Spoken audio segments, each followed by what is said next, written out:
উকিলের সাথে কথা বলবো, তুমি বলবা যে স্যার আমি ভুল করেছি, আমি বুঝতে পারিনি, আমাকে দেশে পাঠানোর ব্যবস্থা করেন, আমার আর কোনো অভিযোগ, আমি বাবা মা ছাড়া থাকতে পারছি না, আমার লেখাপড়া নষ্ট হয়ে যাচ্ছে, ঠিক এই কথাটা বলতে পারবে না?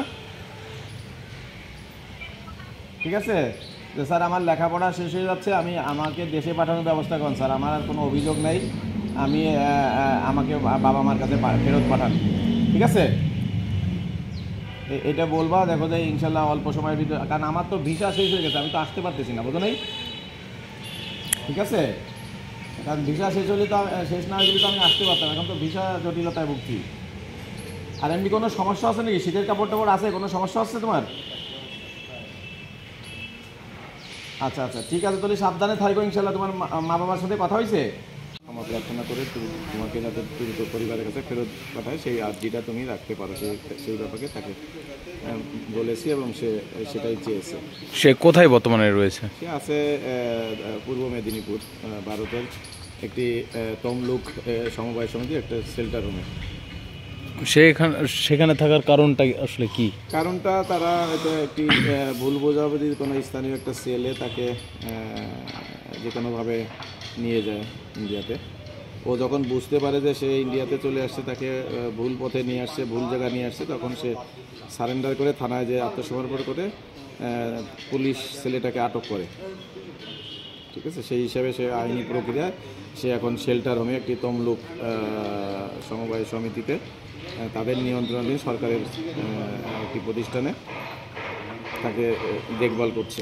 মানে এক কথায় প্রকাশ করতে গেলে কি সে আপনার যে মানব পাচার, যে সে পাচারের শিকার হয়েছে। আচ্ছা, এই বিষয়ে আপনি কি পদক্ষেপ গ্রহণ করেছেন? আইনি প্রক্রিয়া বাংলাদেশের পক্ষ থেকে যে প্রক্রিয়া নেওয়ার দরকার, সব প্রক্রিয়াই চলমান। এটা আপনি কোন সংগঠনের মাধ্যমে নিয়েছেন? পাচারের শিকার মানবাধিকার শিশু সুরক্ষা সংস্থার চেয়ারম্যান হিসেবে আমি ব্যক্তিগত পর্যায়ে কাজটি করছি এবং সফলতার সাথেই করেছি। আমি চেষ্টা করি ভারতবর্ষে বিভিন্ন জেলখানায়, বিভিন্ন শেল্টারে যেসব বাংলাদেশি নারী শিশুরা বা পুরুষ পাচারে বা মানবিক জীবনযাপন করছে, তাদের তথ্যগুলো নিয়ে এসে স্বরাষ্ট্র মন্ত্রণালয়ে আবেদন করলে স্বরাষ্ট্র মন্ত্রণালয়, এসবি, রাষ্ট্রীয় সকল প্রক্রিয়া শেষে বাংলাদেশ হাইকমিশন এবং ইন্ডিয়ান গভর্নমেন্টের যে প্রতিষ্ঠান আছে সেই প্রতিষ্ঠানের মাধ্যমে সমন্বয় করে তাদের সকল প্রক্রিয়া যখন শেষ হয় তখন তাদেরকে রিপিটিশনের মাধ্যমে তাদেরকে পরিবারের কাছে হস্তান্তর করা হয়। আচ্ছা, আপনি তো হিউম্যান ট্রাফিক্স নিয়ে কাজ করতেছেন।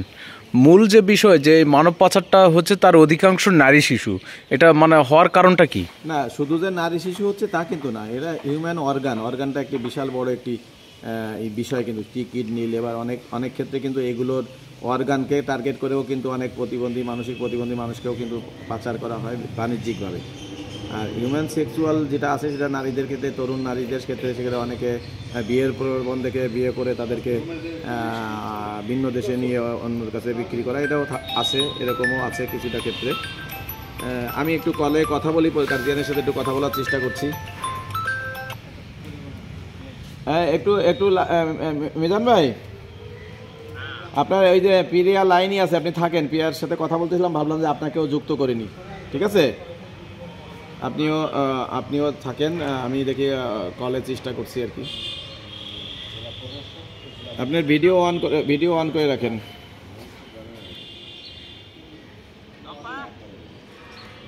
অ্যাড কল আসছে না কেন? অ্যাড করতে